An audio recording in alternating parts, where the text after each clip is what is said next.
Welcome to Pod SaaS. I am your host, Chris, where we put the SaaS in sassy. And today our guest is Mark from Verdigris, who, have you ever wondered when you get an electricity bill, why it goes up from one month to the next? He's going to explain how that investigation into his own personal experience ended up leading into an entire business idea. Pod SaaS, where we're putting the SaaS back in sassy. Sponsored by Leader Pro, where you can book demos with target customers on demand and fill your sales pipeline instantly. Welcome to Pod SaaS. Today we have Mark from Verdigris, or would you pronounce it, Verdigris? Verdigris is right. Yep. Perfect. Awesome. Let's kick things off before we jump into what we like to do, like a series of rapid fire questions, just to do as an icebreaker. Hearing the elevator pitch, kind of what it is that Verdigris does, as well as the target customer. Yeah, Verdigris, we are a energy intelligence AI. I mean, our vision is basically to take energy intelligent AI into every building in the world. Today, we're really heavily focused on telco and tech enterprise companies. What we do is we provide electrical data cloud as a SaaS service, plus all the connectors and things that they need to deliver electrical intelligence for their buildings. So basically, it's like energy savings, but on this huge commercial level. Yep, exactly. Yeah. Okay. Curious as to diving into that, because there's definitely a social good component to that, right? In terms of ensuring the future of us on this planet, but also sustainability and all those other different variables. But before we do that, if you're ready, we can jump into these rapid fire questions. Rapid fire, sure. Let's go. Do you have a favorite entrepreneur? Well, it's hard to pick, but I would say Elon Musk. Okay. I think we share a mission. Do you have a favorite startup story? I would say FedEx. Really? Why is that? The story of how he went to the casino and gambled the last bit of money, that always resonates with me because I've been on that roller coaster so many times. Really? That's awesome. That's a good nugget. We'll kind of come back to that too. Any really great advice that you've been given, it could be personal or professional, that you feel resonates and just has stuck along with you throughout the years? Yeah. The one that comes up to me is the only failure is not to try. That's the best advice. That's a good one. Any piece of advice you would give your 18-year-old self? I thought about this. I would say develop a growth mindset. I wish I had that sooner. So I have a TV and film background, and I find a lot of inspiration from a lot of the arts, right? And so curious if there's anything, it doesn't have to be a movie, but maybe it's like a TV series or a book or even a song that you really draw inspiration from. So many. A book, I would say Mindset. I mean, keeping with the theme, Mindset by Carol Dweck. It transformed my life. Very cool. And in which ways? Just in changing a very simple thing about a belief in human growth potential changes so much about everything, the way I act, operate, interact with other people. In staying with that theme of that book and just mindset, we know that when you start a startup, it goes through a lot of different iterations, and there are roller coasters and a series of emotions. How have you found to best balance startup life with personal or family life? I mean, it's time management problem. Yeah, I try to really just try to create separation of space for my family, separate from space for the startup, and be clear on that boundary. Sticking with that too, where it's you run to these hurdles and these walls. Is there anything that particularly motivates you in that 25th hour, where it's and I'm sure you can probably go back to the journey of what you guys have gone through, and then I'm sure you've gone through some pretty dark moments and tough moments. But speaking about that, is there anything that has helped you push you in overcoming those obstacles? Yeah, I think the number one thing is purpose. I think you have to deeply care about what you're doing, really, really deeply care about what you're doing beyond just trying to make money. And the mission is actually what drives me to keep going. And then going back to the FedEx thing, I just wanted to see, What's kind of been like the biggest gamble that you feel like you've taken in your life? And again, personally or professionally? I mean, definitely this company. Yeah, I mean, I would say I came across a crossroads like several years ago when we started this company. It was like, should I continue on this lucrative tech career as a senior, um, VP level person in this growing big company and make gazillion dollars, or should I just leave that all behind to try and do something meaningful for the world? So I think it's a big gamble, and it's what I'm working on. That leads me to kind of the final question here, but you know, what would you like your legacy to be after you leave this planet? Uh, right. This is why I started the company, but the the main thing is I want people to know that I tried my hardest to do something impactful for the planet. Let's go back to, I think, when you decided to start this venture and starting this business, like you just said, you're at this crossroads, right? And I kind of went through your LinkedIn and saw, you have an engineering background. Seemed like you're really strong in the technical aspect, right? And so you could easily have gone down this path of just being very, very comfortable financially, stable for the rest of your life, right? Like retire fairly early, I'm sure. Um, so what goes on in your mind where it's like, hey, there's this mission that I want to go and build this, and walk us through the psychology of that, and how long ago was it, and what stage were you in your life, and was there an aha moment, or was it like really kind of like a gradual process of getting to that decision? It was somewhat gradual and somewhat I think the most, if I can put it to like one thing that really transformed my mind, was when my son was born, like my firstborn son. That was a moment where I gained a lot of clarity, um, or like my perspective on time really shifted very quickly, because when my wife and I, first got together, we were thinking we're never gonna have kids. We just, live our lives, do whatever. And then when he was born, suddenly something flipped in my mind where I was like, I'm going to be connected to a future, and my legacy is going to matter for him, for the next generations, for everything. When that switch flipped for me, I realized that if I want to identify as, I don't know, this is maybe deep in my psychology, but if I want to identify as a good human being, as a father, like my parents, like my dad was to me, I need to be doing it by example. And so, like, what is the number one problem facing I can't be just sitting on the sidelines doing nothing. If I see a problem, I need to be doing that. That's the value I want to teach my son. And I think that changed, pretty quickly for me. The idea of like problem solving, I feel like, is something that's almost ingrained in us, right? Like, you know, there's those that will sit on the sidelines and they'll just gripe about stuff all the time and just complain. But then there's the other side where it's like, I want to be proactive and do something about that. Is that something that you feel like you've always grown up with, or is that something that was learned or developed, in terms of like the idea of like problem solving, feeling like you want to be proactive and being a part of the solution? It's definitely something that has been cultivated. I've tried to understand where it came from. For me, I think it came from just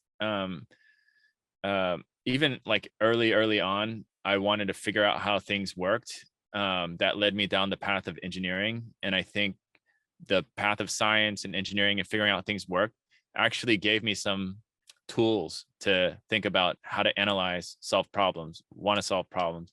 And that eventually led to like more confidence about my ability to solve problems, and eventually led to this like megalomaniacal persona that thinks, oh, I can solve climate change. Why don't I just start working on that? So that's kind of where we ended up. Obviously, we know climate change is well, I mean, it depends on who you ask, but I believe it to be real, and I think we're seeing a lot of that implications on the current weather patterns. But yeah, where did that, knowing that that's a problem, but like, how did you become so passionate about that? Obviously, there's a lot of things that impact the future and the legacy, that you leave behind, and the future of your child and future generations. But why that particularly? Yeah, this is the part of that story that's a little bit gradual. Okay. So like right after I bought my home, like way back in 2007, maybe a year after or so, I was still at my prior startup company, which is now part of Broadcom, big company. But I went through this weird couple months where I had an energy bill at my house that went from like $100 to like $600, and it just happened so suddenly, and it lasted for such a long time. Like I was racking my mind on how to figure out where this energy was going, and just in the course of trying to figure that out, we were trialing a bunch of different things. Like I tried buying a bunch of stuff from Home Depot to see if I could measure stuff. And eventually I just realized there's just no way to figure out where my electricity is going. And then we had this like epiphany, like, what if I just took 1 point of measurement? Because John and I were working on my co-founder John and I were working on this technology that's like a deep packet inspection algorithm for the company that we were at. And it had the premise that if you take high fidelity single stream information, you run a generic machine learning algorithm, you can split up information. So I was like, this could be, what if this was true for like electricity? So we put in a oscilloscope just at the entry level to my building, to my house. And we made a really funny discovery. It was a discovery that not only was every device visible through this entry point, like you could pick apart all these different electrical devices, and then you could see which ones were which. So it was like, whoa, did we stumble on something magical here? Like, this is a pretty interesting discovery. And we had machine learning. So I ran through this, and we found out a way to kind of like figure out exactly where my energy was being consumed and what kind of equipment it was. And it turned out to be my pool pump. And so I was able to fix that, just replace the pump, fix it, energy bill went back down. And then we just kind of shelved it because I was like, well, problem solved. And, but I kept revisiting this idea that like, maybe there's a lot of waste like this. Maybe there's just a lot of energy. Later on, when I watched this like Al Gore movie on climate change, The Inconvenient Truth, it suddenly dawned on me like, dude, this is a real problem. And I actually figured out a way to solve some of this.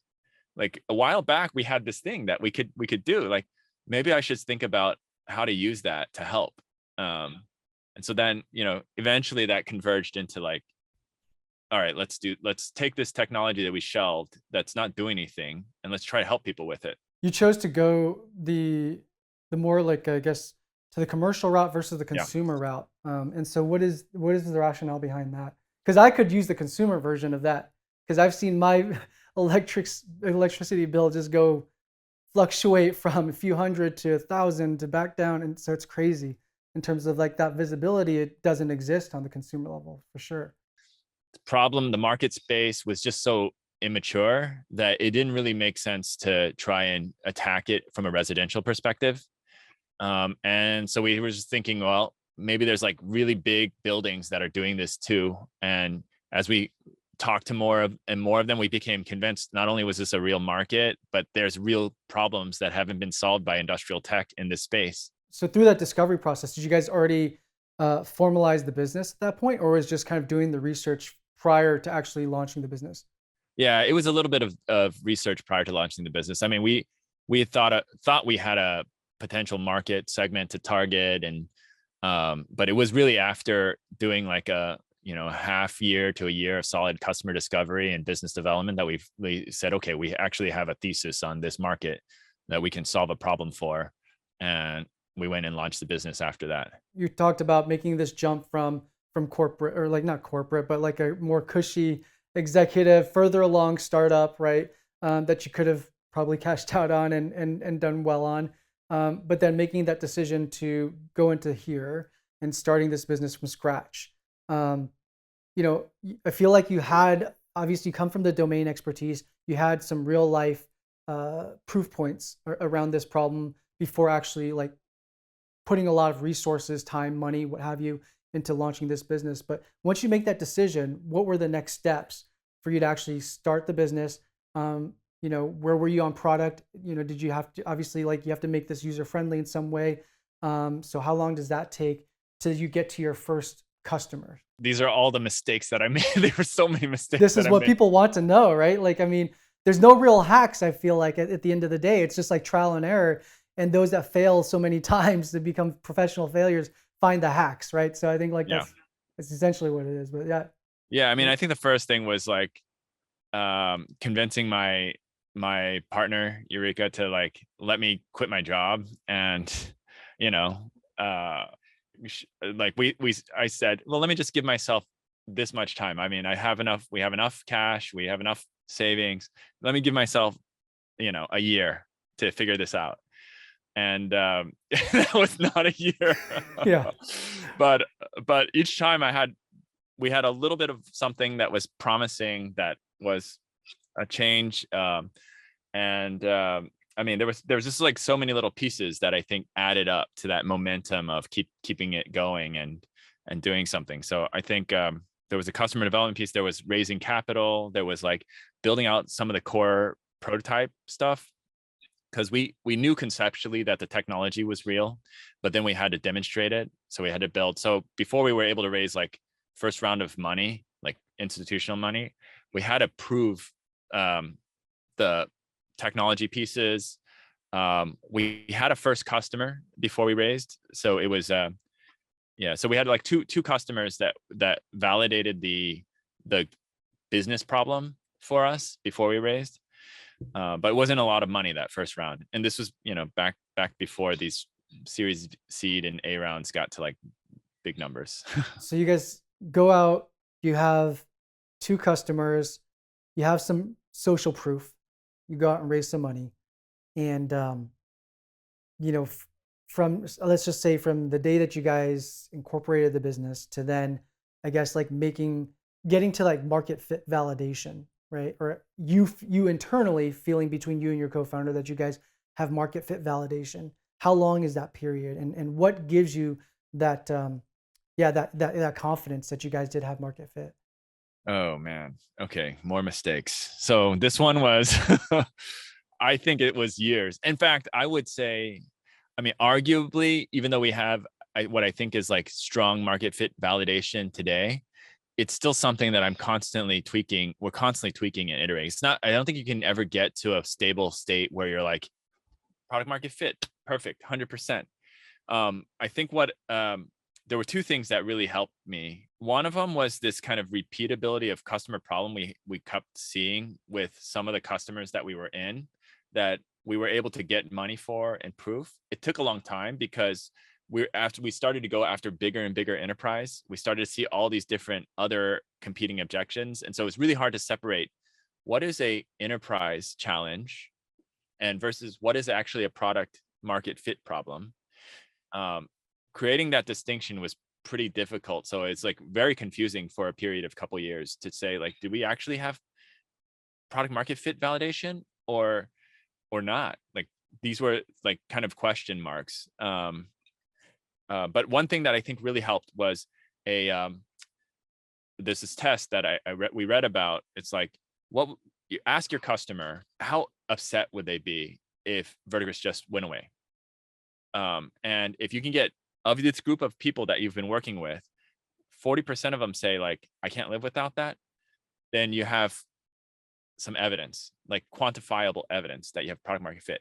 And we had like 70% of our folks say like, no, we can't live without this tech. So that was something like really like, oh, we have some proof here. And I'm like, okay, now we just have to figure out the mechanics of how we sell this thing, because the people that really are using this thing really see the difference in the potential and the value. And so what is the difference that they see? Like to me, like when I'm thinking about this, right? It's like a building consumes X amount of energy, whatever that might be. And they don't have an understanding of, the fluctuations that happens. And I can imagine like on their bills, it's like, we're talking about pretty big scale, right? And so if you're able to then like understand the nuances of how a building is actually consuming that energy, then you can figure out how to solve and reduce that and improve ultimately like your bottom line to a certain extent. And how drastic is that change? And to me, like, I think like B2B sales and marketing typically revolves around that, which is like some kind of like ROI narrative where you're improving top line or increasing the bottom line. The key difference that we are able to do that's kind of transformative for the customer is that we're able to do this kind of easy, repeatable digitization of the building into an electric, like just an electric model, almost like a digital twin. Like we can create high fidelity electrical digital twin, and we have the analytics to show exactly how much energy is being consumed, and we have tools to help them save the energy. So the ROI is pretty simple. Like we can save energy, we can increase reliability, we can increase performance, we can fix your cap rates. And these things create very easy to quantify value propositions for a business to kind of adopt it. But then the thing that's sticky for them, the thing that makes them really say, okay, I couldn't do this before, is that we've architected the technology from a cloud perspective to be very, like, it's different from industrial tech. It's not like an afterthought to bolt on software on top of like legacy hardware. We approached it from like, we want to build this cloud-based software application system, and we're going to attach like physical interfaces to it. And I think that the scale and the ease that we do it, that's what really, I think, sets us apart. Not only are connecting and creating that level of visibility, but you're identifying where those issues are and then making recommendations as how to resolve those issues. Yeah, we actually go a step further than that. Like we make the recommendations, but we also, if in certain types of buildings where they have HVAC systems, we can actually connect to those systems and do the changes for them. So there's kind of like a turnkey full loop. It's like almost like I don't know if you're familiar with like Nest thermostats, but basically like same thing. We can tie our energy model directly into the building management system, and then there's a hands-free reshaping of their energy profile because of that. To me, that seems like like a easy sell, or to a certain degree, right? But like, I mean, yeah, I can see that being a very real problem. So like, what is the biggest hurdle, in taking this to market and your go-to-market strategy? Like, is it the awareness? Like, is this like something that they actually, or is it something where it's like internally, it's hard to identify who owns these decisions around making these types of investments into this kind of solution? Just, yeah, walk me through what the hurdles are on that side of things. Yeah, I think the hurdles are in terms of the go-to-market motion, because we're like the problems that we're focused on are really hitting these really big companies. The decision-making process for that is complicated. You have someone in the sustainability office really caring about this data, and they have the pain point, but they don't own the architectural spec. Someone in the CIO's office is trying to define the data architecture, but because this also touches buildings, someone in real estate or on the operational side also needs to be involved. So there's these like three legs of the stool that have to get together, and combined, they have to agree that this is something we want to roll out. And so that's a little bit of the complexity of the market segment that we're really focused on today.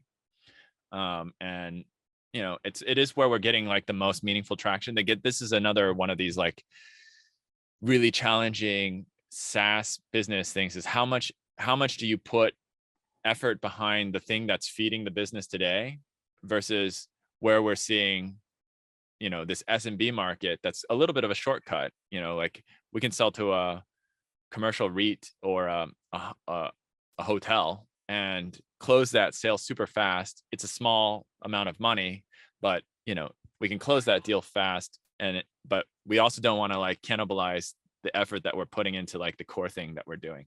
I see this all the time too, right? You have like different persona types that fit within your product suite, and the two biggest variables is that like LTV and sales cycle, right? So depending on what your operational objectives, like typically when we work with the company, like we'll help them understand what that might be, and then we work backwards from the operational objective, right? So it's like if you're going out to raise another like big round, for example, like you want big logos, big enterprise deals, longer sales cycles is okay. But if you're looking to like get to break even or hitting positive cash flow, like you want to get the shorter sales cycles, as much volume of those in, let the cash hit the bank accounts kind of deal. So where are you guys in terms of like operational objectives in that kind of sense? Like lack of focus kills companies. So we've been, I think we're pre that big capital raise that's gonna allow us to get towards that cash break even. So right now it's all about expansion of our existing logo set, and getting those big enterprise accounts to get really big. I think that's where we're prioritizing our effort at the moment. I think there is a really promising route to like getting to this nice cash flow break even piece. I think that comes when you're going from 10 million to like 50 million in ARR. So that's kind of where we're trying to sequence it around that. Yeah, you can leverage all those logos for the mid-market deals. Yeah, exactly. For sure. Yeah. Cool. How many employees do you guys have now? About 50. 50. All right. You say you started the business about almost 10 years ago. Yep. So from just you and your co-founder to 50 employees, right? Like if you look at the statistics of startups and, probably from that same year that started as you guys, I mean, it's a small percentage of companies that outlast that.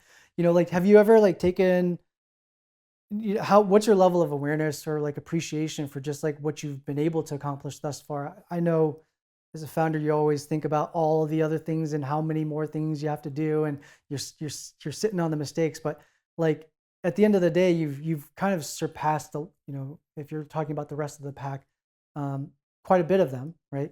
Do you ever take time to kind of like appreciate that, and how does that, I guess, extend to kind of like the culture that you try to instill in terms of what you guys are building?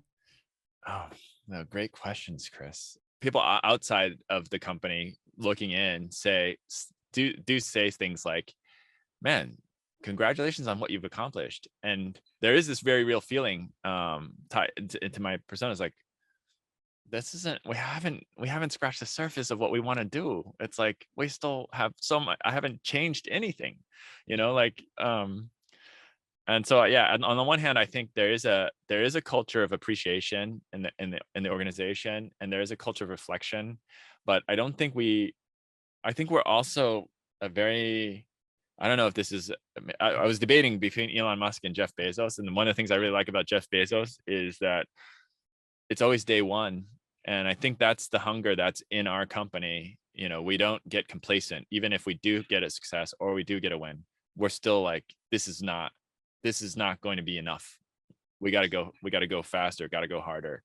And I think that drives every single person at the company. That being said, now, how do you, when you go about building a team and hiring, right? Like there's when you go from like 5 to 10, and then there's a certain point beyond that where it's like all of a sudden hiring becomes something that you have to kind of scale, right? And so how do you retain that level of culture in terms of finding those types of people? Like, is there something that early on, there was like certain questions or certain personality types, or, maybe it's again, like through trial and error, a certain pool of talent that you try to go to time and time again to get the kind of candidates that have that same mindset?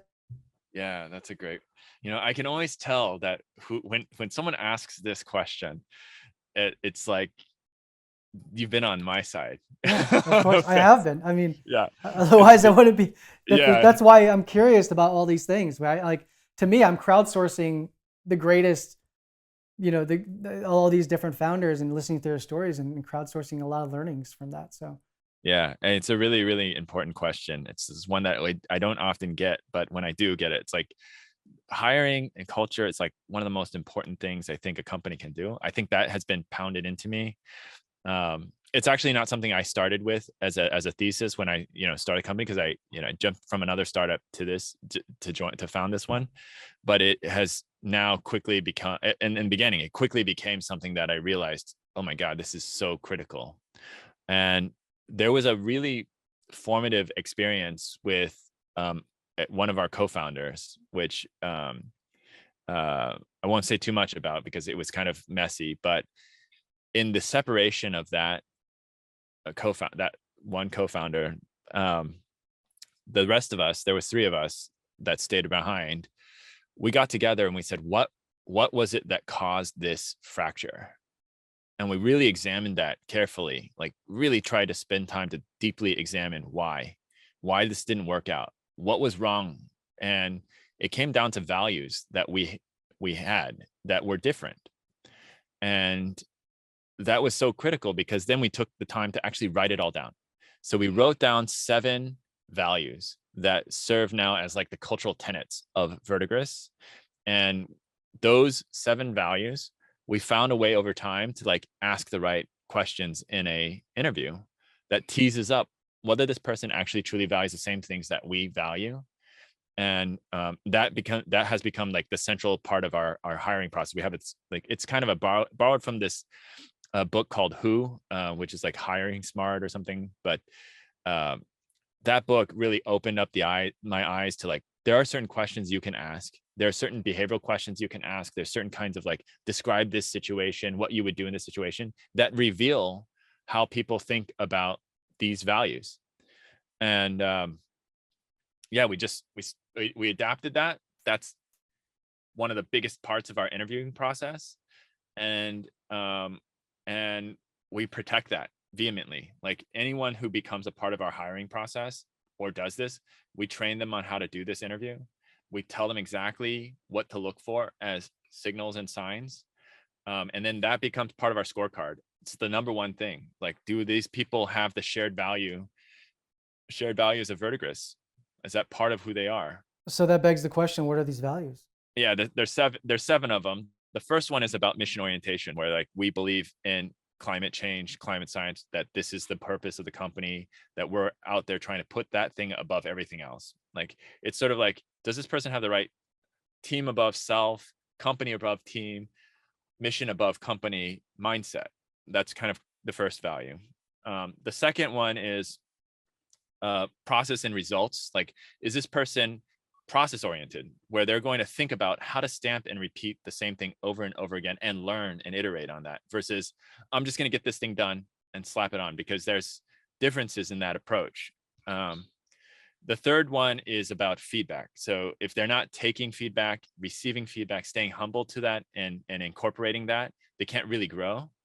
And so we need people who are hungry for it, constantly asking for it. And the fourth one is about transparency, because we really want a scalable organization, great decisions at the periphery. We want to hire people that are smarter than us, and we want to operate completely transparently within the organization. So that creates trust. It creates, cultivates like collaboration. It creates better decision-making. So anyone who's trying to create secrecy or say like, this person doesn't even know, we look for that. We don't want that. Then there's, the fifth one is about having fun. And, we want people like, cause this is it's a big mission. We're going to be on this road for a long, long time. And we want people who are going to like pace themselves, not like, just coast. People who are working hard, but also want to blend that with like, this is also a company we want to enjoy people we work with. And then the sixth one is getting proof. So everything is about, we're going to drive decisions that aren't going to be right. We're going to make mistakes, and we're going to make decisions on intuition, but we can't stop measuring. We can't stop measuring to improve, understanding where we did something wrong, getting proof, constantly defending everything that we do. And then the last one is, we call it challenge accepted, help requested. And it's like, we aren't telling people what to do. Like, there are going to be problems. You're going to see these problems. And the leadership paradigm at Verdigris is, you don't say that's not my job. We go and attack that problem, but don't do it like everyone's scattered and everyone's attacking all these different things, or everyone's searching to one thing. It's like, get help requested, so that there's an organized group team effort to solving problems, and that we're all seeing the same problems and working together to solve them. So those are kind of the 7 cultural values. Those are great. I mean, I definitely like see, when I kind of go through the hiring process too, it's, it is really, really important to know what those things are, like the the value-based system that you have. And I think even more important to obviously write them down, because then they're set in stone, and you can always refer back to those, and it doesn't fluctuate as much. And it's interesting too, because I feel like, some of these founders that I've talked to, a lot of their culture stems from some of the pain points that they had when they were growing up, to a certain degree, where it's like, there's a founder that grew up in a small town in Italy, and he always wanted to be an entrepreneur, but it was almost like, you trying to do that is like you trying to tell us that, you're going to go be a pro basketball player. And it was just kind of like that level of, small-mindedness from a small town. And but he now basically goes and hires across the world, and this is part of their culture, which is like hiring basically versions of him, which is like people from these all across the world. They pay above market and whatever that is, but finds those kind of like diamonds in the rough of people that are, want to aspire to be more, have the talent, self-taught, learning a lot of those disciplines and skill sets, and then taking that and sharing that knowledge across the company. So yeah, super interesting. I have just one more quick question here, I think, kind of before we wrap things up. But where do you see Verdigris 5 years from now? And I guess like we can look at it in two ways, right? Like an ideal way, and then in a practical, like maybe like a more conservative way. Yeah, I mean, if I'm thinking about like the vision of what we want to be, I think in 5 years, I think really we want Verdigris to become a standard way by which people think of buildings becoming intelligent. They really need to be thinking about how to tie it to Verdigris AI, and that AI is like helping to manage and control like the highest performing buildings out there. That would be like kind of 5-year vision. Ideally, much more than just the highest performing buildings. We want to be accessible to every single building. From a practical vision standpoint, I mean, this is recency bias, but I think we want to be doing, 100 million ARR and well on our way to growing and scaling, as and building out partnerships and channels. I think these are things that I think we can try and achieve in the next 5 years. And hopefully, like, we've been at this a long time, hopefully provide some liquidity for some of our early investors that believed in us and bought on us, give them a chance to recognize some of the risks that they took in the early days. So that's kind of like practical goals for us. On that note, thanks so much for joining us, Mark, today. It was a pleasure to have you, and it's I really align with that overall mission. So I wish you guys the best of luck and the best of success in from now to the next 5 years, and let's knock on wood that you guys get to that 100 million in ARR. All right, thanks, Chris. Appreciate it, man. Awesome. Thank you so much. All right. Take care, man. Thanks for tuning in to today's episode and listening to Mark's story. Very interesting product in which they're building at Verdigris in terms of understanding the visibility and transparency of where our power is actually going and being used, not only in a commercial environment, but also residentially. So if you liked what you heard and like to see more episodes or hear more episodes, go ahead and click the subscribe button below or provide some 5-star reviews. Thanks so much.